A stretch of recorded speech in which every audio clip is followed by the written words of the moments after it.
الرحمن الرحیم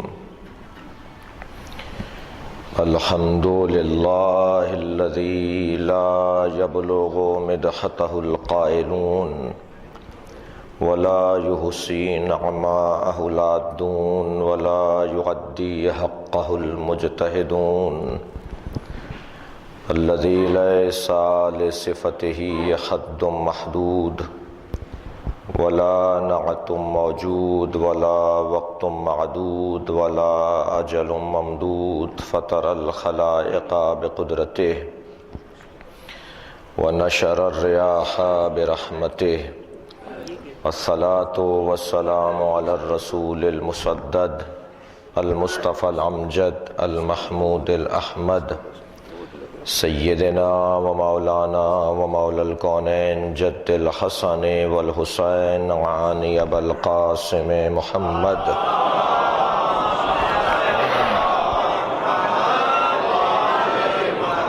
وآلہ الطیبین الطاہرین المعصومین الذین قال اللہ انما یرید اللہ لیذہب عنکم الرجس اہل البیت وَيُطَهِّرَكُمْ تَطْهِيرًا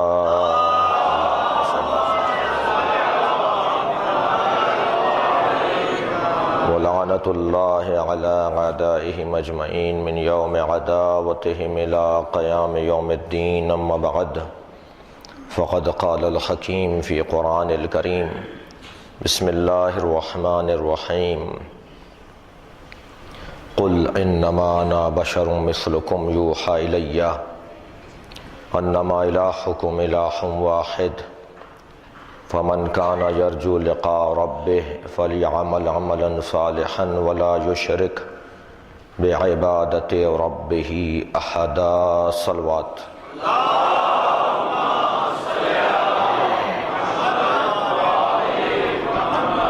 سورہ مبارکہ کہف کی آخری آیت جس کا نشان ہے 110 پروردگار عالم اپنے اس کلام میں اپنے حبیب سے مخاطب ہے قل انما انا بشر مثلکم، اے میرے حبیب کہہ دیجئے، ان لوگوں سے کہہ دیجئے کہ میں تمہاری طرح ایک بشر ہوں۔ یوحی الیہ، مجھ پر مسلسل وحی نازل ہوتی ہے۔ انما الہکم الہ واحد، بتحقیق تمہارا اللہ الہ واحد ہے۔ فمن کان یرجو لقاء ربہ، جو چاہتا ہے اپنے رب سے ملاقات کرے، جو اپنے رب سے ملاقات کا مشتاق ہے، فلیعمل عملا صالحا، اسے عمل صالح انجام دینا پڑے گا۔ ولا یشرک بعبادت ربہ احدا، اور وہ اپنے رب کے ساتھ کسی کو شریک قرار نہیں دے سکتا۔ عزیزان گرامی، آج 11 محرم ہے، آپ اور ہم سب کل رات تک ایک مخصوص ولولے اور ایک مخصوص عقیدت اور احترام کے ساتھ ادائے اجر رسالت میں مصروف رہے، اور 11 محرم سے 8 ربیع الاول تک جو امام حسین کی عزاداری ہم منعقد کرتے ہیں، وہ ایک خصوصی اہتمام ہے مومنین کی جانب سے اور اداروں کی طرف سے، جس کا آغاز آج سے ہو رہا ہے۔ وہ 10 دن ایک خاص جاذبیت اور مقناطیسی کیفیت رکھتے ہیں جو گزر گئے،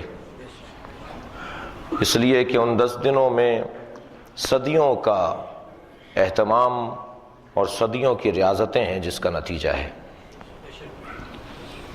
اور ان 10 اول اور 10 دن جو شروع کے تھے اس میں جو مومنین کرام کی توجہ خاص ہوتی ہے، تو میں یوں کہوں کہ صرف مومنین کی توجہ نہیں ہوتی، بلکہ وہ 10 دن ہندو، عیسائی، غیر مسلم، غیر شیعہ، سب امام حسین سے عقیدت و احترام کا اظہار کرتے ہیں۔ لہٰذا آپ نے دیکھا ہوگا آپ کے اس شہر میں بھی اور کراچی اور لاہور اور دیگر شہروں میں اور ہندوستان اور پوری دنیا میں جو 10 دنوں میں اہتمام تھا وہ بہرحال سال بھر نہیں ہوا کرتا، لہذا خاص اجر و ثواب ان کے لیے بھی ہوگا کہ جو آج سے امام حسین کو ایک ہدف کے مطابق اپنے دلوں میں زندہ رکھنا چاہتے ہیں، خالصتاً طلب کرنے والے لوگ آج سے پھر ایک اور ارادے کے ساتھ اپنے کام کا آغاز کرتے ہیں۔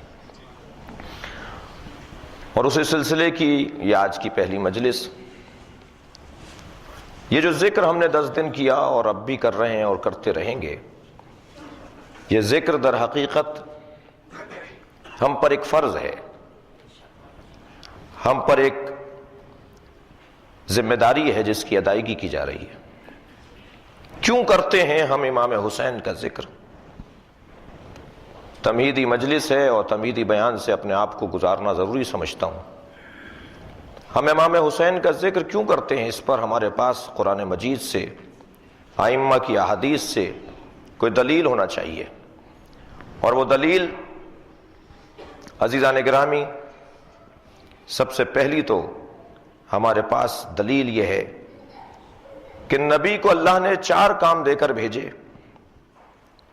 ان میں ایک کام تو یہ کہ هو الذی بعث فی الامیین رسولا منہم یتلو علیہم آیاتہ، پہلا کام وہ آیات الہی کی تلاوت کرنے کے لیے بھیجا گیا ہے۔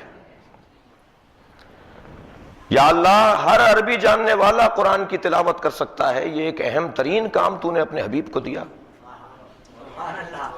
جو بھی عربی سیکھ لے گا وہ قرآن کی تلاوت بھی کر لے گا، تو نے کہا یہ قرآن کی تلاوت کرنے کے لیے میں نے اپنے حبیب کو مبعوث کیا ہے۔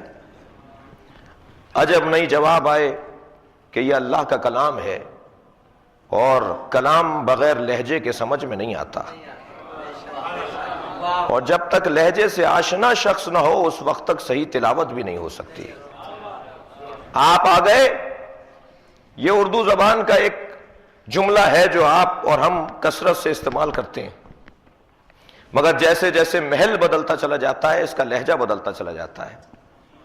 ایک مرتبہ آپ نے وعدہ پورا کیا اور آپ تشریف فرما ہوئے اور میں نے کہا آپ آ گئے، اس لہجے کے اندر محبت ہوگی، آپ کی وعدہ وفائی کا اقرار ہوگا، آپ کی قدردانی ہوگی۔ اور ایک مرتبہ ہم نے منع کیا تھا کہ نہیں آئیے گا، اور پھر بھی کوئی آ جائے تب بھی یہی کہا جاتا ہے کہ آپ آ گئے، مگر اس میں مذمت ہوتی ہے، اس میں تنقید ہوتی ہے، اس میں نفرت کا اظہار ہوتا ہے۔ بعض اوقات دعوت پر بلایا جاتا ہے کسی اور کو اور کوئی اور بھی جاتا ہے کہ خوشبو آ گئی کہ کہیں دسترخوان لگا ہوا ہے، معلوم ہوا کہ وہ بھی آ گئے کہ جن کا کام ہی یہ ہے کہ بن بلائے آتے ہیں۔ تو جب وہ دسترخوان پر پہنچے تو ہم نے ان سے بھی یہی کہا کہ آپ آ گئے۔ لفظ تو ایک ہی ہے، مگر جیسے جیسے محل بدلتا چلا جا رہا ہے ایسے ایسے اس کا لہجہ تبدیل ہوتا چلا جائے گا۔ تو معلوم یہ ہوا کہ لہجے کے بغیر اگر لفظ بولا جائے گا تو وہ بے محل رہے گا۔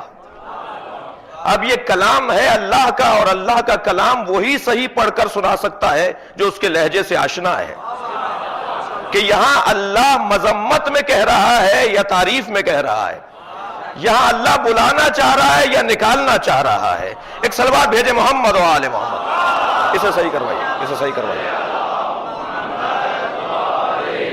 دیکھیے اب رک تو گیا، یہ اللہ کرے رکا رہے۔ ایک صلوات اور پڑھیں ذرا محمد و آل محمد۔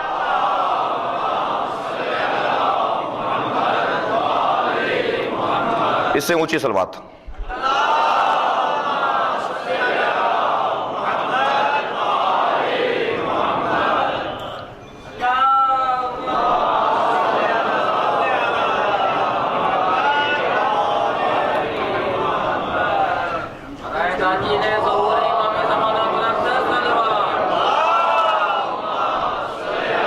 اسے رہنے دیجیے، اسے رہنے دیجیے۔ ایک اور صلوات پڑھ لیجیے۔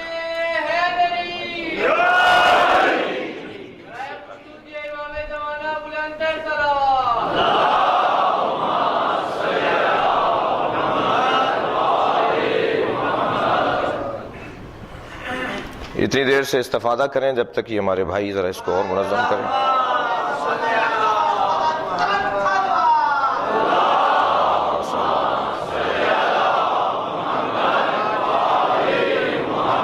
ایک سورہ فاتحہ تلاوت فرما لیجئے. جن مومنین نے ان مجالس کے انعقاد میں حصہ لیا ہے ان کے مرحومین کے سال ثواب کے لیے.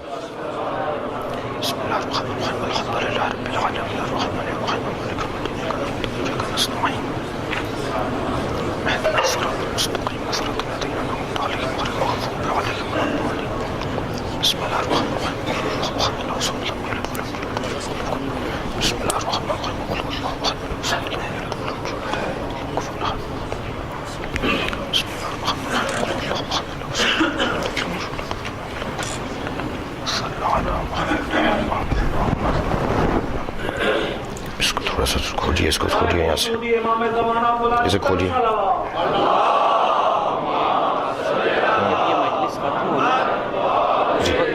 ایک فاتحہ کافی مومنین نے اس میں نا مجالس میں. ٹھیک ہے, مجھے دیکھیے. نعرہ تکبیر, اللہ اکبر, نعرہ رسالت, یا رسول اللہ, نعرہ حیدری, خدا ختم انبیاء, صلوات, اللہم صل علی محمد. توجہ ہے حضرات کی.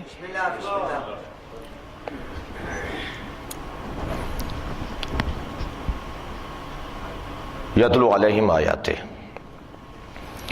اللہ کے حبیب کا ایک کام یہ ہے کہ وہ لوگوں پر آیات الہی کی تلاوت کرے, پڑھ کر بتائے کہ قرآن کیسا ہے. اور عزیزان گرامی, یہاں ایک گریز لیتے جائیے کہ مجھے نہیں معلوم کہ کاتبان وحی کون کون ہیں. مجھے اتنا پتا ہے کہ کاتبان وحی میں ایک نام مولا علی کا ہے, اور کاتبان وحی کا کام کوئی چھوٹا کام نہیں تھا. اگر بغیر پڑھے ہوئے املا لکھوایا جائے تب بھی بچہ 4 غلطیاں کرتا ہے. اگر پڑھوا کر املا کیا جائے, املا لکھوایا جائے, تب بھی بچہ 4 غلطیاں کرتا ہے. اور اگر بغیر پڑھے کوئی املا لکھے تو وہ لکھ نہیں سکتا. اور اگر علی بن ابی طالب کے لکھے ہوئے پر اللہ کو اتنا اعتماد ہے کہ ہم نے اسے نازل کیا ہے اور ہم اسی کو بچائیں گے, تو ماننا پڑے گا کہ یہ لکھنے والا بھی لوح محفوظ پڑھتا تھا اور پڑھنے والا بھی لوح محفوظ پڑھتا تھا. تو نبی کا ایک کام یتلو علیہم آیاتہ ویزکیہم ویعلمہم الکتاب والحکمہ, اور دوسرا کام تزکیہ نفس, اور تیسرا کام پیغمبر اکرم کا یہ ہے کہ وہ کتاب کی تعلیم دینا چاہتے ہیں اور حکمت کی تعلیم دینا چاہتے ہیں. اس آیہ کریمہ میں 4 کاموں کا تذکرہ پیغمبر کے بارے میں کیا گیا. لیکن عزیزان گرامی, ایک اور کام بھی قرآن مجید نے نبی کا کہا, ذکر فإن الذکر تنفع المؤمنین. اے میرے حبیب, بار بار دہرائیے, اس لیے کہ بار بار دہرانے میں مومنین کا فائدہ ہے. بس میں اس منزل پر آپ کو لانا چاہتا تھا کہ نبی کے کاموں میں ایک کام یہ ہے کہ بار بار بولنا.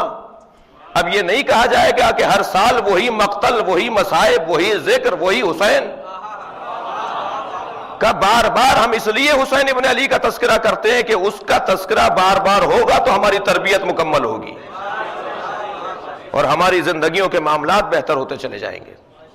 عزیزان گرامی, لہٰذا ہر سال ہم امام حسین کے ذکر کو اس اہتمام کے ساتھ کرتے ہیں, اور ادائیگی کے بعد بھی ہم مطمئن نہیں ہوتے کہ ہم نے حق ادا کر دیا, اس لیے کہ یہ کام بہت بڑا کام ہے اور اس کام میں ہم نے جتنا حصہ لیا وہ حصہ مکمل نہیں تھا. اے حسین, آپ کی عزا میں اور آپ کے مصائب کے بیان میں اور آپ کی سیرت کے بیان میں ہمارا کردار اگرچہ ناقص تھا مگر دل سے تھا, خلوص سے تھا, اور آپ اس کو اپنی بارگاہ میں قبول فرمائیں.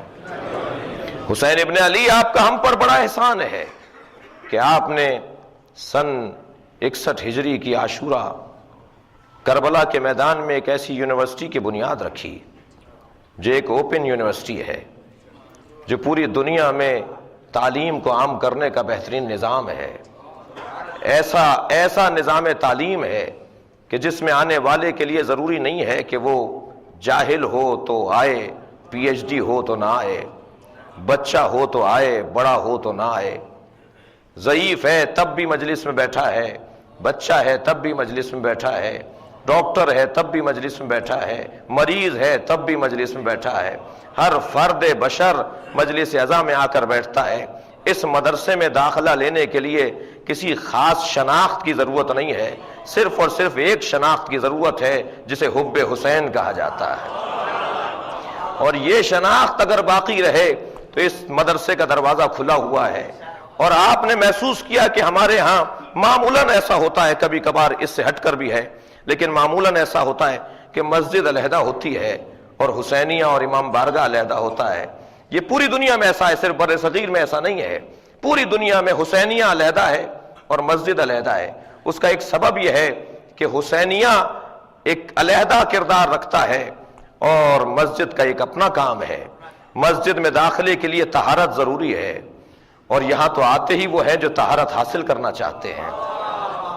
مسجد میں داخلے کے لیے اسلام ضروری ہے، لہذا اگر کوئی ہندو، یہودی، عیسائی اگر غیر مسلم آنا چاہے گا تو ہم اسے دروازے پر روک دیں گے، خبردار یہ مسجد ہے، اس کے اندر ہر ایک داخل نہیں ہو سکتا۔ لیکن حسینیہ کہتے اس خیمے کو ہے کہ جو ہر آنے والے حر کے لیے کھلا ہوا ہے۔ ایک صلوات بھیجے محمد و آل محمد پر۔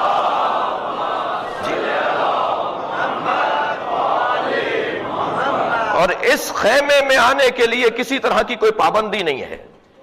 یہ جو طرح طرح کی مشکلات آج دکھائی دے رہی ہیں، اور ہم اور آپ آنے والوں کی کوئی جو ہے وہ دیکھتے ہیں کہ کون کس حلیے میں اور کس نیت سے آ رہا ہے، وہ بھی حالات نے ایسا کر دیا۔ ورنہ عزیزان گرامی کسی کو اتنی دیر بھی نہیں روکنا چاہیے کہ اس کی باڈی کو سرچ کیا جا رہا ہو، اس کے بدن کو چیک کیا جا رہا ہو، اس کے کپڑوں کو ملحوظ کیا جا رہا ہو، ورنہ یہ دروازہ ہر ایک کے لیے کھلا ہوا ہے۔ اور ایسا بہترین نظام تعلیم ہے کہ اس سے بہتر نظام تعلیم نہیں ہوتا۔ دنیا سمجھنے کی کوشش کرے کہ عزاداری کیا ہے، فرش عزا کیا ہے، ممبر کا فلسفہ کیا ہے، اس تبرک کے اندر کتنا دم پایا جاتا ہے۔ ایک ٹیبلٹ آپ کے سر کا درد دور کر دیتی ہے تو حسین کا تبرک بھی مریضوں کو شفا عطا کرتا ہے۔ عزیزان گرامی جہاں آنے والا کچھ لینے کے لیے آتا ہے اور کچھ حاصل کرنے کے لیے آتا ہے، لوگ کہتے ہیں کہ اتنا خرچہ، اتنا اہتمام، یہ سارا خرچہ ایک جگہ جمع کر کے آپ ایک بہت بڑی یونیورسٹی بنا دیجئے۔ شاید پاکستان کے تمام عزادار مل کر اگر عزاداری کا 1 سال کا خرچہ ایک جگہ جمع کر لیں تو شاید سب سے بڑی تعلیمی درسگاہ ایک یونیورسٹی کی صورت میں پاکستان میں تعمیر ہو سکتی ہے۔ بہت سے لوگوں کو سمجھ میں نہیں آئی عزاداری، لہٰذا انہوں نے کہا کہ اگر آپ یہ سارا پیسہ جمع کر دیں تو ایک سب سے بڑا ہسپتال آپ کی طرف سے پاکستانیوں کے لیے ہو جائے اور پوری دنیا کے مریضوں کے لیے ایک شفا خانہ بن جائے۔ میں ان سے مخاطب ہوں کہ آپ نے نہ فرش عزا کے فلسفے کو سمجھا ہے، نہ روح عزاداری کو سمجھا ہے۔ اس سے بہتر نظام تعلیم کوئی اور نہیں ہو سکتا کہ مرتا ہمارا عزیز ہے اور ہم مدرسہ سجا دیتے ہیں جسے مجلس کہا جاتا ہے۔ اور عزیزان گرامی ذرا آ کر دیکھیں، سب سے بڑا مرض اگر معاشرے میں لاحق ہے تو وہ ہے عدم اطمینان کا مرض۔ دل کی تکلیف، آنکھ کی تکلیف، کان کی تکلیف، یہ کوئی تکلیف نہیں ہے، اصل تکلیف ہے عدم اطمینان کی تکلیف کا۔ پیسہ بڑھتا جا رہا ہے مگر نیندیں اڑتی جا رہی ہیں، کا سہولتیں بڑھتی جا رہی ہیں مگر آرام مٹتا چلا جا رہا ہے، کا سہولتیں بڑھتی جا رہی ہیں مگر برابر والے کو برابر والے سے سکون نہیں ہے۔ عزیزان گرامی روز بروز جس مرض میں اضافہ ہے معاشرے کی وہ ہے عدم اطمینان کا مرض۔ مجھے معاف کریں گے جو یہاں ڈاکٹر حضرات تشریف فرمائے، خاص طور پر میرے میزبان۔ عزیزان گرامی معاشرے کے اندر اگر کوئی بدنی مریض ہے تو شاید اس کا ایک سبب مجھے ڈاکٹر بتائیں گے، میرا اپنی سوچ یہ ہے، اگر کسی کو بدن کی تکلیف ہے تو اس کا شاید ایک سبب نفسیاتی بیماری ہے۔ کتنے ہی بیمار ہیں بدنی بیمار جو اگر نفسیاتی اعتبار سے انہیں شفا دے دی جائے تو ان کا بدن کا مرض بھی دور ہو جائے۔ شاید 50% سے زیادہ بدن کی بیماری نہیں ہوتی، نفسیات کی بیماری ہوتی ہے۔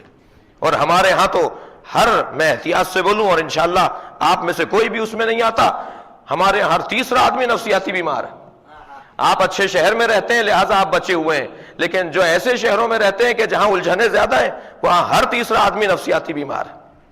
عزیزان گرامی، نفسیاتی بیمار کو سب سے پہلی دوا اطمینان کی دوا دی جاتی ہے، سکون کی دوا دی جاتی ہے، اس کے دل کو مطمئن کیا جاتا ہے، تب اس کا علاج شروع ہوتا ہے۔ اور جو فلسفہ عزاداری کو نہیں سمجھتے وہ آج میرے اس بیان سے پیغام لیتے جائیں۔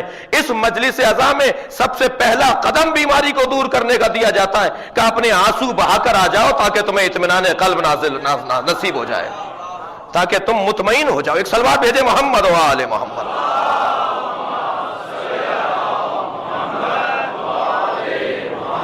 عزیزو، یہ فرش عزا مسلسل ہمیں ہدایت عطا کرنے کا ذریعہ ہے، اور لوگ اس فرش عزا سے وابستہ رہ کر کچھ اپنے فرائض کی ادائیگی بھی کر رہے ہوتے ہیں۔ ان فرائض کی ادائیگی میں ایک فریضے کی ادائیگی ہے اجر رسالت کی ادائیگی۔ آپ یقین جانیے کہ یہ آپ کا بیٹھنا، میرا بولنا، آپ کا چل کر آنا، آپ کا اہتمام کرنا، یہ نبی کو خوش کرنے کا ایک بہترین ذریعہ ہے۔ اور ہم مقروض ہیں پیغمبر کے، ہم مقروض ہیں، ہمیں قرضے کی ادائیگی کرنی ہے، اور قرضے کی ادائیگی یہ ہے کہ پیغمبر کی قرابت داروں سے محبت اور مودت کی جائے۔ قُلْ لَا أَسْأَلُكُمْ عَلَيْهِ أَجْرًا إِلَّا الْمَوَدَّةَ فِي الْقُرْبَى، سورہ شورى۔ اے میرے حبیب ان سے کہہ دیجئے کہ مجھے رسالت کی اجرت نہیں چاہیے، مگر چاہیے تو یہ چاہیے کہ میری قرابت داروں سے مودت کرو۔ بہت سے لوگ کہتے ہیں کہ ہم بھی محبت کرتے ہیں، ہمیں نہیں غرض کسی سے کہ کوئی محبت کرتا یا نہیں کرتا۔ پیغمبر نے محبت کا تو مطالبہ ہی نہیں کیا ہے، مودت کا مطالبہ کیا ہے۔ اور محبت اور مودت میں ایک موٹا فرق یہ ہے کہ جو الفت دل ہی دل میں رہ جائے اسے محبت کہا جاتا ہے، اور جو الفت اعضاء و جوارے سے ظاہر ہونے لگے اسے مودت کہا جاتا ہے۔ کہ تم مجلس میں آ کر بیٹھو گے تو مودت کہلائے گی۔ ایک صلوات بھیجے محمد و آل محمد۔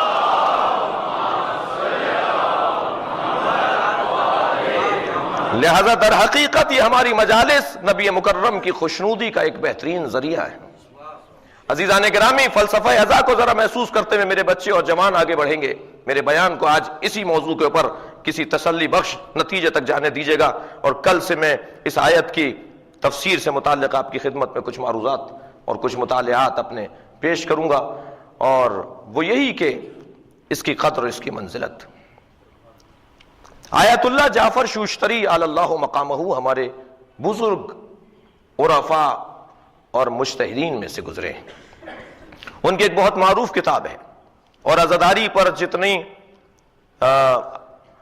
پرانی اور دقیق جو تحقیق ہے وہ شاید آیت اللہ جعفر شوشتری کا مقام اپنی جگہ کا ہے۔ خصائص الحسینیہ نامی کتاب جو حضرت آیت اللہ جعفر شوشتری کی شہرۂ آفاق ہے، اس کے مقدمے میں لکھتے ہیں کہ اس عزاداری کو معمولی نہ سمجھو۔ وہ فرماتے ہیں کہ 2000 سے زیادہ احادیث عزائے حسینی پر ائمہ کی ہیں۔ جو ائمہ عصمت و طہارت نے صرف فرش عزا کی عظمت کے بارے میں ارشاد فرمائی، اور کہتے ہیں ان ساری روایات اور احادیث کی روشنی میں میں چند نتیجوں تک پہنچا ہوں۔ ان نتیجوں میں ایک نتیجہ یہ ہے کہ اس فرش عزا کو انہوں نے نام دیے ہیں، کچھ عنوانات دیے ہیں۔ ان عنوانات میں سے ایک عنوان انہوں نے یہ کہا ہے کہ یہ جو مجلس ہے انہو محبت الملائکہ، یہ جگہ، یہ فرش عزا معمولی نہیں ہے، یہ ملائکہ کے نازل ہونے کی جگہ ہے، یا فرشتے نازل ہوتے ہیں۔ فرماتے ہیں انہو منظر الحسین، یہ جگہ حسین کا منظر ہے۔ منظر ہم بھی بولتے ہیں اردو زبان میں، اپنی زبان میں، کسی چیز کو اگر دیکھا جائے تو اسے منظر کہا جاتا ہے، جو قابل دید بن جائے اسے منظر کہا جاتا ہے۔ کہ فلاں منظر، فلاں منظر، فلاں منظر۔ کہا کہ حسین ابن علی اگر کسی چیز کی طرف توجہ کرتے ہیں تو وہ فرش عزا ہے، وہ مجلس عزا ہے، حسین کے دیکھنے کی جگہ فرش عزا۔ لہٰذا یہاں ایک میں اپنے بچوں سے مخاطب ہوتے ہوئے اور کم سن دوستوں سے مخاطب ہوتے ہوئے ایک جملہ کہوں، اور وہ یہ کہ جب مجلس میں آئیں تو بغیر وضو کے نہ آئیں، اس لیے کہ اگر قرآن مجید کو ہاتھ لگانے کے لیے وضو ضروری ہے تو قرآن ناطق کو سمجھنے کے لیے بھی طہارت ضروری ہے۔ اور قدم رکھنے سے پہلے فرش عزا کے اوپر اگر ہم نے وضو کر لیا تو آپ یقین جانیے جو بدن کی طہارت کی مشق کرتا ہو اسی کی روح کو بھی طہارت نصیب ہوتی ہے، اور جو بدن کی طہارت کا ارادہ ہی نہ کرتا ہو اور خیال ہی نہ رکھتا ہو اسے روح کی طہارت بھی نصیب نہیں ہوگی۔ عزیزان گرامی، اور ایک اور مرحلے پر فرماتے ہیں انہو قبۃ الحسین، یہ مجلس اعزا حسین ابن علی کی مرقد اور مزار کا قبہ ہے، اور تحت قبہ 3 دعائیں معصوم نے کہہ دیا مانگو حسین کے مزار کے قبے کے نیچے، اللہ دعاؤں کو قبول کرتا ہے۔ تو جب آیت اللہ جعفر شوشتری روایات کی روشنی میں کہہ رہے ہیں کہ یہ مجلس اعزا قبۃ الحسین ہے، حسین کے مزار کا گنبد ہے، تو گنبد کے نیچے تو ایک کام یہ ہوتا ہے کہ وہاں اگر دعا مانگی جاتی ہے تو دعا قبول ہو جاتی ہے۔ تو سوچیں ذرا اپنے مسائل اور محاجات کو، پھیلائیں دامن حسین ابن علی کے دربار میں، چاہے کوئی کتنا بڑا افسر ہو، مگر جیسے ہی یہاں قدم رکھے تو یہ سوچ کے قدم رکھے کہ یہاں فقیر حسین بن کر آیا ہے اور حسین ابن علی سے مانگنے کے لیے آیا ہے۔ اور عزیزان گرامی، قبۃ الحسین کی ایک صفت یہ ہے کہ جب قبے کے اندر کوئی داخل ہو جائے تو اگر وہ ایک دن کے لیے بھی گیا ہے مزار حسین پر تو وہ پوری نماز پڑھ سکتا ہے۔ چند ہی مسجدوں میں سے ایک مقام ہے، چند ہی مقامات میں سے ایک مقام، مدینہ، مکہ، مسجد کوفہ، امام حسین کا حرم اور بیت المقدس، یہ چند ہی سرزمینیں ہیں کہ جہاں اگر آپ ایک دن کے لیے بھی گئے ہیں اور مسافر ہیں تو پوری نماز پڑھ سکتے ہیں۔ ان تمام، وہ تو ساری 4 کے 4 مسجدیں ہیں، لیکن واحد ائمہ کے حرموں میں ایک حرم ہے امام حسین کا۔ اللہ اکبر، کہ جہاں اگر کوئی شخص قدم رکھ لے تو وہ اگر ایک دن کو بھی گیا ہے، 10 دن سے کم کا قصد ہے اور مسافر ہے، تو وہ ایک دن کے لیے بھی اگر گیا ہے تو وہ پوری نماز پڑھ سکتا ہے۔ گویا حسین ابن علی کی طرف سے پیغام ہے، تم ایک دن کو آؤ یا 3 دن کو آؤ، کربلا کو اپنا وطن سمجھنا، اور جو اپنے وطن میں داخل ہو جاتا ہے وہ ایک دن کے لیے بھی آئے تو نماز پوری پڑھا کرتا ہے۔ یہ حسین اللہ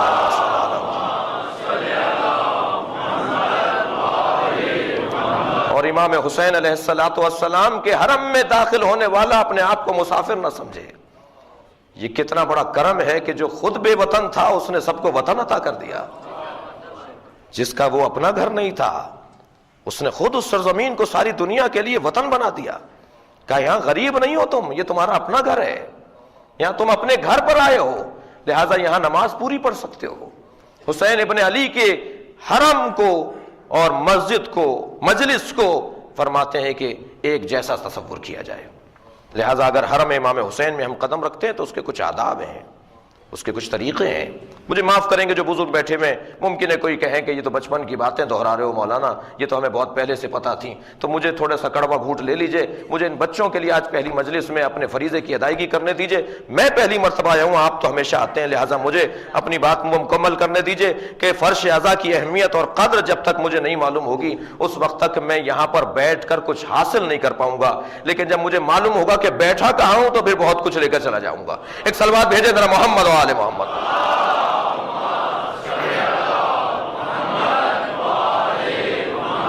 یہ در حقیقت حسین ابن علی کا قبہ ہے جسے مجلس اعزا کہا جاتا ہے۔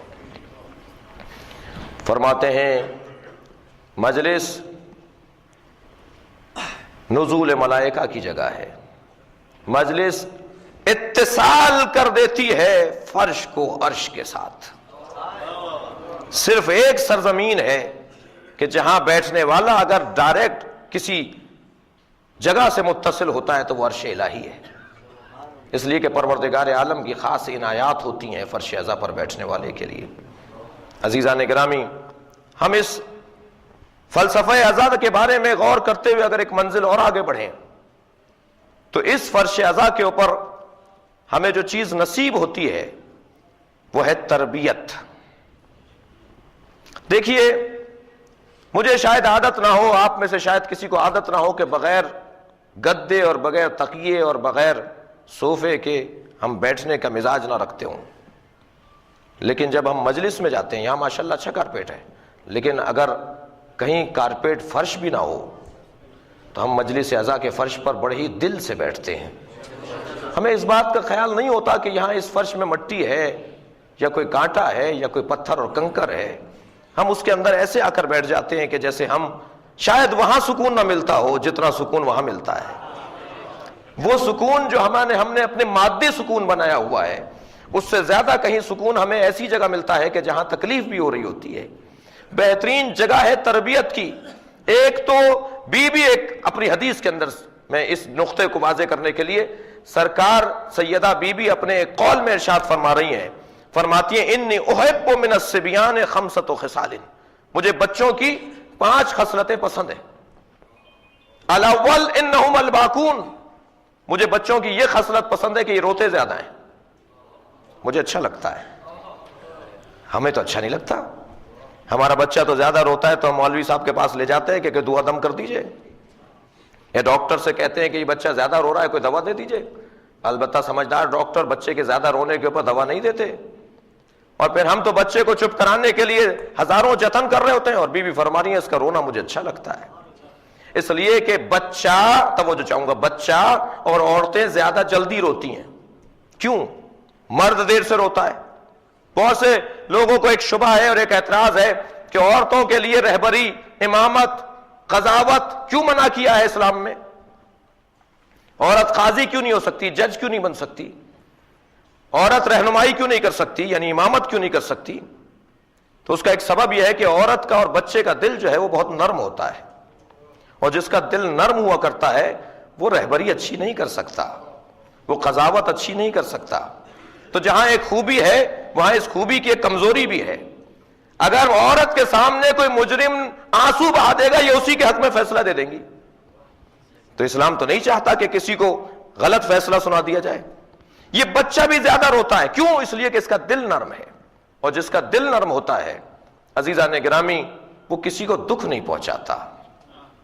اور ہم اللہ کا کتنا شکر ادا کریں کہ پروردگار عالم نے ہمیں اہل بیت سے وابستہ کیا. میں تو بعض اوقات یہ بھی کہتا ہوں اپنے بیان میں کہ نماز جو نہیں پڑھتے وہ اس وجہ سے بھی پڑھیں کہ سب سے بڑی نعمت حب اہل بیت ہمارے پاس ہے. یا اللہ تیرا شکر ہے تو نے اتنی بڑی نعمت ہمیں دے دی جو محبت اہل بیت کی صورت میں ہے. کیوں اس فرش عزا پر ہمارا دل نرم کرنے کی ہمیں مشق کروائی جاتی ہے کہ سخت سے سخت دل بھی اگر ہے، کوئی پتھر دل بھی ہے، اگر وہ فرش عزا پر آ کر بیٹھ جاتا ہے تو وہ رونے کی مشق کرتا ہے. اور جو رونے کی مشق کرتا ہو وہ کسی کو رلایا نہیں کرتا. جس کی عادت رونے کی ہو، جس کی آنکھوں میں آنسو ٹپک جاتے ہوں، جس کی آنکھوں سے آنسو چھلک جاتے ہوں، وہ کبھی کسی کو تکلیف نہیں دیتا.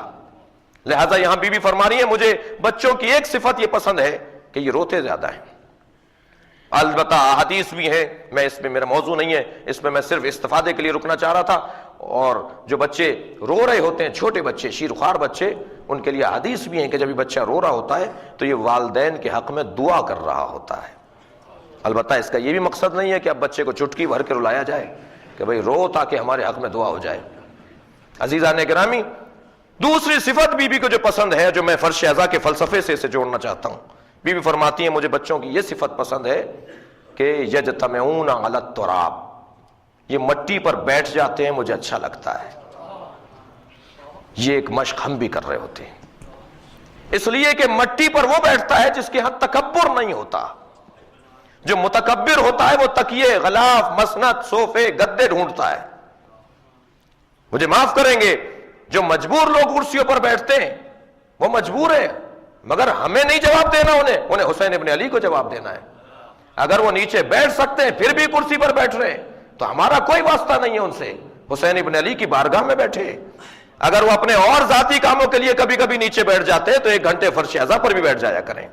یہ ان کا معاملہ ہے اور حسین ابن علی کا معاملہ ہے، ہم فیصلہ نہیں کر سکتے. لیکن عزیزان گرامی، جو فرش عزا پر بیٹھا ہے اس کا مقام کچھ اور مقام ہے.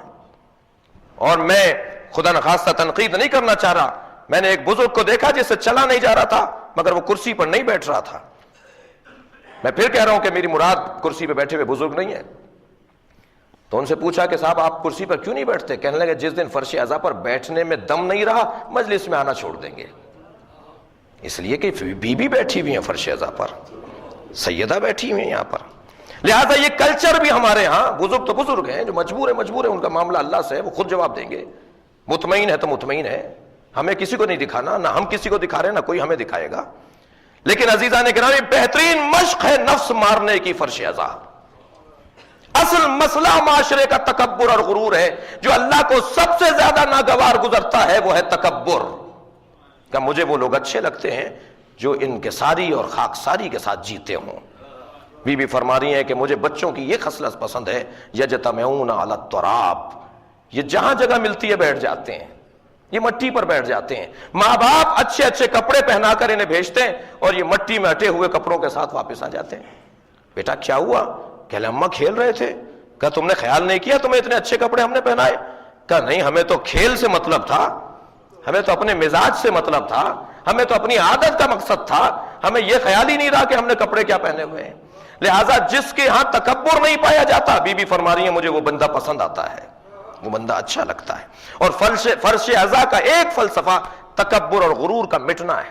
ایک اور مثال دیتا ہوں عزیزو، اس امام بارگاہ سے باہر جائیں گے تو شاید کوئی افسر ہو اور کوئی نوکر ہو، شاید کوئی ماتحت ہو اور مافوق ہو، شاید کوئی نوکر ہو اور کوئی مولا ہو، شاید کوئی مقروض ہو اور کوئی قرض دہندہ ہو.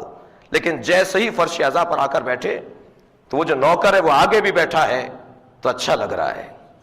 لیکن جب ادارے میں اگر وہ نوکر بیٹھا ہوا ہو اور افسر آ جائے اور وہ کھڑا نہ ہو تو برا لگے گا. یہ کیا ہوا؟ کچھ دیر کے لیے ہم نے اپنے نفس کو مٹا دیا. یہ کیا ہوا کہ چند گھنٹوں کے لیے ہم نے اپنی خودی کو ختم کر دیا، اپنے میں کو ختم کر دیا. کہ ہمیں یہی تو اچھا لگتا ہے کہ بار بار فرش ازا پر آ کر بیٹھو تاکہ تمہارا نفس مٹتا چلا جائے اور صرف اس کی خوشنودی حاصل کرو جس کی خوشنودی اہل بیت حاصل کرنا چاہتے تھے. ایک صلوات بھیجیں گے محمد و آل محمد.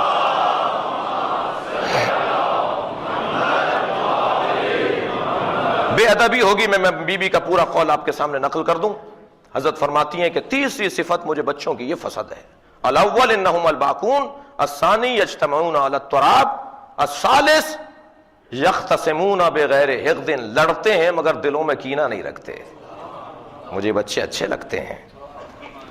ادھر لڑائی ہوئی، ادھر تھوڑی دیر کے بعد دوبارہ کھیلتے ہوئے دکھائی دیں گے اور ابا ان کے ایک دوسرے سے لڑ جاتے ہیں. بیٹا تمہاری وجہ سے تو ہم نے لڑائی کر لی اور تم دوستی کر رہے ہو. کہنے ابا جب لڑنے والوں میں لڑائی نہیں ہے، لڑنے والوں میں کینہ نہیں ہے تو آپ کینہ کیوں رکھتے ہیں؟ آپ بھی دوستی کر لیجئے. پھر بی بی فرماتی ہیں یعمرون ثم یخربون، یہ مٹی کے گھروندے بناتے ہیں، کھلونے بناتے ہیں، کھیلنے کے بعد لات مار کے توڑ دیتے ہیں. مجھے اچھا لگتا ہے. شاید ہم بی بی کی خدمت میں کہیں بی بی اب تو الیکٹرانک کھلونوں کا زمانہ ہے، سیلوں پہ چلنے والے کھلونوں کا زمانہ ہے. پہلے زمانے کے بچے جو ہے وہ مٹی کے گھروندے بناتے تھے، مٹی کے کھلونے بناتے تھے. آج کے بچے تو مٹی سے نہیں، مٹی کے کھلونوں سے نہیں کھیلتے. تو عجب نہیں بی بی کی جواب آئے کہ میں نفسیات سے متعلق بات کر رہی ہوں، مادیات سے متعلق بات نہیں کر رہی. مادیت تو بدل جاتی ہے مگر انسان کی نفسیات نہیں بدلتی. اگر کل مٹی کے گھروندے یہ توڑتے تھے، مٹی کے کھلونے یہ توڑتے تھے، تو آج ہمارے گھروں میں کوئی سیلوں والا کھلونا 1 مہینے سے زیادہ رہتا ہے؟ یہ بچہ کھیلنے کے بعد اسے یہ کہہ کر کہ اس کے اندر کیا ہے اسے کھول ڈالتا ہے، پھر جوڑنا نہیں آتا، اسے جوڑنا نہیں آتا اسے، اور کھلونا ٹوٹ جاتا ہے. عزیزان گرامی، لہٰذا مزاج میں وہی ہے، مزاج وہی ہے کہ بچہ کھیلنے کے بعد توڑ دیتا ہے. بی بی فرما رہی ہے مجھے اچھا لگتا ہے کہ یہ دنیا دل لگانے کی چیز نہیں ہے. جب تم اس سے استفادہ کر دو تو اس سے منہ موڑ لیا کرو. ایک صلوات بھیجے محمد و آل محمد.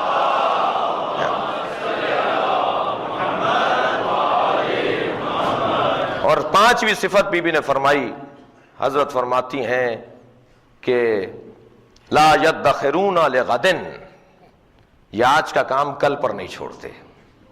کتنا ہی کہہ دیجئے اس سے اچھا دلوا دیں گے، کل لے جائیں گے تمہیں پارک، مگر بچہ ہے کہ نہیں آج ہی جانا ہے اور ابھی جانا ہے اور یہی چاہیے اور ابھی چاہیے. بیٹا اس سے اچھا ہو جائے گا، کہا نہیں آج ہی چاہیے. بی بی فرما رہی ہے مجھے اچھا لگتا ہے یہ آج کا کام کل پر نہیں چھوڑتے. گویا بچے ایک مدرسہ اخلاق بن جاتے ہیں اگر والدین چاہیں تو. والدین کے لیے، بزرگوں کے لیے ایک پورا مدرسے کے طور پر سامنے آ جاتے ہیں کہ جب یہ طے ہو گیا ہے کہ یہ کام کرنے کا ہے تو پھر اسے مؤخر کیوں کر رہے ہو، اسے کل پر کیوں چھوڑ رہے ہو. تو عزیزان گرامی، فلسفہ ازا کے اندر ایک فلسفہ اور ایک مقصد اور ایک ہدف جو ہمیں حاصل ہو رہا ہے وہ ہماری تربیت ہے، ہماری تربیت ہو رہی ہے. خبردار اس عزادار کو ٹیڑھی نگاہوں سے نہ دیکھا جائے، خبردار اسے دھکا نہ دیا جائے، خبردار اگر یہ 2 مرتبہ بھی تبرک مانگ رہا ہے تو آپ نہیں کر سکتے تھے تو مجلس ہی نہ کرتے، 2 آدمیوں میں گھر میں بیٹھ کے ذکر حسین کر لیتے۔ آپ نے بلایا ہے تو انہیں پوری طرح کھلائیے، پوری طرح ان کو تبرک پہنچائیے، کسی کو حقارت کی نگاہ سے نہ دیکھا جائے، یہ حسین کا مہمان ہے، یہ آنے والا بڑا محترم ہے، یہ کہہ کر کے فلاں ہے اور فلاں ہے اور ان کی تو عادت ہے اور ان کا تو مزاج ہے کہ اگر آپ نے عمومی اعلان کیا ہے تو سب کو آنا ہوگا، اور سب آ گئے ہیں تو ان کا احترام بھی کرنا پڑے گا، کہیں بے ادبی نہ ہو جائے، کہیں ایسا نہ ہو، اللہ اکبر، کہیں ایسا نہ ہو کہ اس سے اگر کوئی خراش آ جائے تو حسین کے دل پر خراش آ جائے۔ میں نہیں چاہ رہا اپنے بیان کو طول دینا عزیزان گرامی، لیکن کتنی ہی روایات اور کتنے ہی واقعات ہیں جو حسین ابن علی کے عزاداروں کے ساتھ جب زیادتی ہوتی ہے تو حسین کو برا لگتا ہے۔ امام حسین کے حرم میں آیت اللہ دستغیب نے اس واقعے کو لکھا ہے۔ امام حسین کے حرم میں ایک زائر کو ایک خادم حرم امام حسین نے چھڑی ماری، وہ ہٹ نہیں رہا تھا ایک جگہ سے، امام کی جالی کو چھوڑ کر ہٹ نہیں رہا تھا، تو اس کی کمر پر ایک چھڑی مار دی۔ رات کو جب بستر خواب پر گیا تو کیا دیکھا کہ امام حسین کی بارگاہ میں اس کی طلبی ہے۔ پہلے تو بہت خوش ہوا کہ امام حسین نے مجھے بلایا ہے۔ جب پہنچا امام کے پاس تو امام نے اپنی کمر کھول کر دکھائی، ایک نیلا نشان تھا، ایک نیل کا نشان تھا۔ فرمایا مولا یہ نشان کیسا ہے؟ کہا تم نے کل مارا ہے، یہ نشان تمہارے ماری ہوئی چھڑی کا ہے۔ کہا مولا میں اور آپ کے اوپر ہاتھ اٹھاؤں؟ کہا تم نے میرے زائر کے اوپر ہاتھ اٹھایا ہے، تم نے میرے عزادار کے اوپر ہاتھ اٹھایا ہے، نہیں سنبھال سکتے ہو، حوصلہ نہیں ہے، برداشت نہیں ہے، تحمل مزاجی نہیں ہے، جلدی غصہ آ جاتا ہے تو مت کرو وہ کام جو کرنے کا نہیں ہے تمہارے۔ عزیزان گرامی لہذا عزاداری کی اہمیت اور قدر کو محسوس کرنے کی ضرورت ہے۔ حسین ابن علی کے عزادار کا بڑا مقام ہے۔ عزیزان گرامی ذرا محسوس کریں کہ یہ تمنا جناب سیدہ ہے۔ بہار میں روایت ہے کہ جب مجلس ہو رہی ہے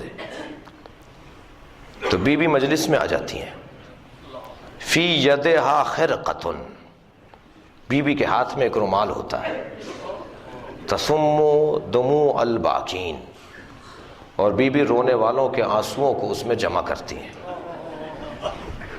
بی بی زہرا رونے والوں کے آنسوؤں کو اس میں جمع کرتی ہیں۔ حسین ابن علی سے محبت اور مودت ہماری بہترین تربیت کا ایک موقع اور اللہ کا ہم پر کرم ہے۔ عزیزو یہ ہمارا نیا کام نہیں ہے، یہ ہمارے ائمہ کی تمنا ہے۔ جب امام رضا سے کسی نے پوچھا مولا محرم کا اتنا اہتمام کیوں کرتے ہیں آپ، تو حضرت نے فرمایا ہمیں خوف ہے کہ غدیر کی طرح کربلا کو بھلا نہ دیا جائے۔ لوگوں نے غدیر جو ہدایت بشریت کے لیے ایک بہترین موقع تھا اسے لوگوں نے فراموش کر دیا۔ اب ہم نہیں چاہتے کہ کربلا بھلا دی جائے، لہٰذا ہر امام معصوم نے خاص اہتمام کیا امام حسین کی عزاداری سے متعلق۔ عزیزان گرامی، اور اس اہتمام کے لیے جن لوگوں نے اس میں حصہ لیا ان کو خاص نوازا اور خاص ان کو اہمیت کی نگاہوں سے دیکھا۔ آپ نے کبھی غور کیا کہ جو میں بیان دے رہا ہوں اور اس وقت خطاب کر رہا ہوں یہ نثری انداز ہے، لیکن ائمہ نے نظمی انداز کو زیادہ اہمیت دی۔ کیا فلسفہ ہے اور کیا اس کے پیچھے ہے مقصد ہے اور کیا اس کے پیچھے سبب ہے کہ ائمہ عصمت و طہارت نے مرثیہ پڑھنے والوں کو زیادہ اہمیت کی نگاہوں سے دیکھا ہے۔ شاعروں کو نوازا کرتے تھے، کسی سے اگر کبھی معصوم خفا ہو جاتے تھے اور وہ مرثیہ کہہ کر لے آتا تھا تو معصوم اسے معاف کر دیتے تھے۔ اگر کوئی شاعر امام کی خدمت میں امام کا مرثیہ کہہ کر لاتا تھا، یعنی امام معصوم کی خدمت میں امام حسین کا مرثیہ کہہ کر لاتا تھا تو اسے خالی ہاتھ نہیں جانے دیتے تھے۔ کیا سبب ہے؟ دیکھیے دو طرح کا انداز ہے بیان کا، ایک نثر ہے اور ایک نظم ہے۔ نثر کی عمر بہت چھوٹی ہوتی ہے، مجھے معاف کریں گے علامہ رشید ترابی مرحوم کی خطاب اور تقریریں، مگر آج آپ میں سے شاید ہی 2-4 بزرگ ہوں جن کو ان کے خطابات یاد ہوں؟ جی بڑے بڑے خطیب گزرے ہیں، مگر نثر کی عمر بہت چھوٹی ہے، لیکن جس انداز کلام کی عمر بڑی طویل ہے وہ ہے نظم، شعر۔ غالب کو مرے ہوئے کتنی مدت گزر گئی، آج تک غالب زندہ ہے یا نہیں؟ اور پیچھے جائیے، دیبل خزائی کو دنیا سے گئے ہوئے امام رضا کے شاعر ہیں، کتنی مدت گزر گئی، آج تک دیبل کے مرثیے موجود ہیں یا نہیں؟ جناب ام البنین کے مرثیے، جناب ام کلثوم کے مرثیے، جناب سکینہ بنت الحسین، جناب رباب کے مرثیے، اور پھر اردو زبان اور مختلف زبانوں کے شاعروں کے مرثیے، کتنی مدت گزر گئی، مگر آج بھی انیس زندہ ہے یا نہیں؟ آج بھی دبیر زندہ ہے یا نہیں؟ کیوں؟ اس لیے کہ شعر کی عمر بڑی طویل ہوا کرتی ہے، اور شعر مدتوں گزرنے کے بعد بھی تازہ رہتا ہے۔ ائمہ نے شاعروں کی طرف توجہ زیادہ کر کے مرثیوں کی صورت میں، عزاداری کی صورت میں ان کو اس لیے نوازا تاکہ زیادہ سے زیادہ ایک ذخیرہ مصائب کا شعر میں منتقل ہو جائے۔ اور کتنے ہی مصائب کے اور مقتل کے بیان ہیں جو نثر میں ڈھالے گئے، وہ زمانے کے شاعروں کی نظم اور شاعروں کے مرثیوں سے ڈھالے گئے، دیبل خزائی کے مرثیوں سے مقتل مرتب کیے گئے۔ عزیزان گرامی، لہذا محسوس کیجئے کہ ائمہ ان لوگوں کو جو اہل بیت کے اور خاص طور پر امام حسین کے ذکر میں اپنی محنت پیش کرتے ہیں، انہیں دیتے ہیں تاکہ ان کا دل بڑھے، تاکہ یہ وقت لگائیں، تاکہ یہ توجہ دیں، تاکہ یہ اہتمام سے بولیں، تاکہ یہ اہتمام کے ساتھ اور محنت کے ساتھ عزاداری امام حسین کو فروغ دیں۔ بڑے بڑے شاعروں کے اسی طرح ائمہ عصمت و طہارت نے ان کا خیال رکھا ہے۔ عزیزو، یہ مجلس اعزا ہماری سب سے بڑی بیماری، ہمارا سب سے بڑا مرض، ہمارا سب سے بڑا دکھ، جسے عدم اطمینان کہا جائے، اس کو دور کرنے کا ذریعہ ہے۔ جب پریشان ہوتا ہے انسان دنیا کی الجھنوں سے، تو ایک مرتبہ وہ اس فرش پر آ کر بیٹھ جاتا ہے۔ کہاں جا رہے ہو؟ کہ مجلس اعزا میں جا رہے ہیں۔ وہاں کیا ہوگا؟ وہاں حسین کی مصیبت کا بیان ہوگا۔ کہ حسین کی مصیبت کے بیان سے تمہیں کیا ملے گا؟ کہ مجھے اطمینان قلب ملے گا۔ جو مطمئن سے وابستہ ہو جائے وہ کبھی غیر مطمئن نہیں رہ سکتا، اس لیے کہ حسین ابن علی سے بڑھ کر کوئی مطمئن ہے؟ علامہ نقن کا ایک جملہ ہے اعلی اللہ مقامہ کا، جب ان سے کسی نے پوچھا کہ حسین کے نام پر اتنا مجمع کیوں جمع ہوتا ہے؟ دو ہی ہستیاں اور دو ہی وجود ہیں جس کے نام پر مجمع آتا ہے، ایک اللہ کے نام پر اور ایک حسین کے نام پر، اور حسین ابن علی بھی اپنا مجمع اللہ کے حوالے کر دیتا ہے۔ ایک صلوات بھیجے محمد و آل محمد۔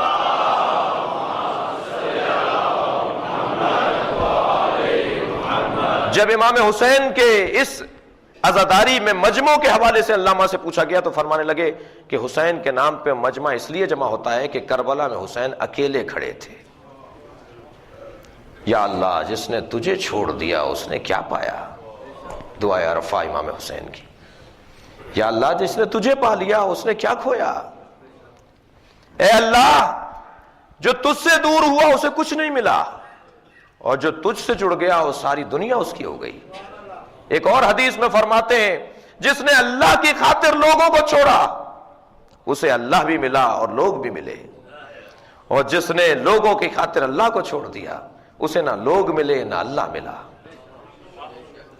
اور حسین ابن علی کیونکہ اللہ کی خاطر لوگوں کو چھوڑ رہے ہیں، سب کو چھوڑ رہے ہیں۔ ترکت الخلق طرا لہواک، یہ امام حسین کے دو مصرے ہیں جو شہادت سے کچھ پہلے امام نے ارشاد فرمائے تھے۔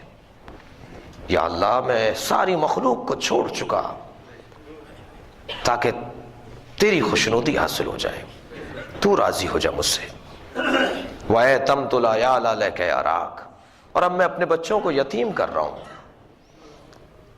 تاکہ تیرا دیدار مجھے نصیب ہو جائے۔ حسین ابن علی کیوں حسین کے نام پر؟ پہلی محرم چاند رات کو 10 لاکھ کا مجمع تھا کربلا میں، جو پرچم کی تبدیلی کے منظر کو دیکھ رہا تھا۔ وہ سرخ پرچم اتار کے سیاہ پرچم لگایا جا رہا تھا، اور 10 لاکھ پوری دنیا سے آئے ہوئے تھے۔ کل 90 لاکھ کی رپورٹ تھی عاشورہ کے دن کہ کربلا میں 90 لاکھ لوگ تھے جو امام حسین کے حرم کے گرد۔ میں ایک رسانے پر دیکھ رہا تھا کربلا ٹی وی، جو کربلا سے براہ راست آتا ہے، کہ جیسے ہی امام حسین کا گنبد نظر آتا تھا تو عورتیں، بچے، بوڑھے حرم کی طرف بھاگتے تھے، اور اس انداز سے کہ جیسے کسی پیاسے کو پانی دکھائی دے گیا ہو، جیسے کسی مریض کو دوا دکھائی دی گئی ہو، ایک عاشقانہ انداز سے چھوٹے بچے بھی، بوڑھے بھی، مرد بھی، عورتیں بھی، سب حسین ابن علی کے حرم کی طرف دوڑ رہے ہوتے تھے۔ اور وہاں پہنچنے کے بعد ایک ہی آواز دیتے ہیں، وہ دیبل خزائی کا مرثیہ، افاطم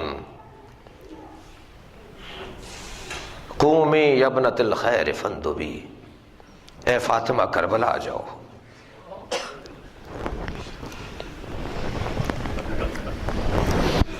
دو محرم تھی، دیبل خزائی امام رضا کی خدمت میں آئے، کہنے لگے مولا میں آپ کے جد حسین کا مرثیہ کہہ کے لایا ہوں۔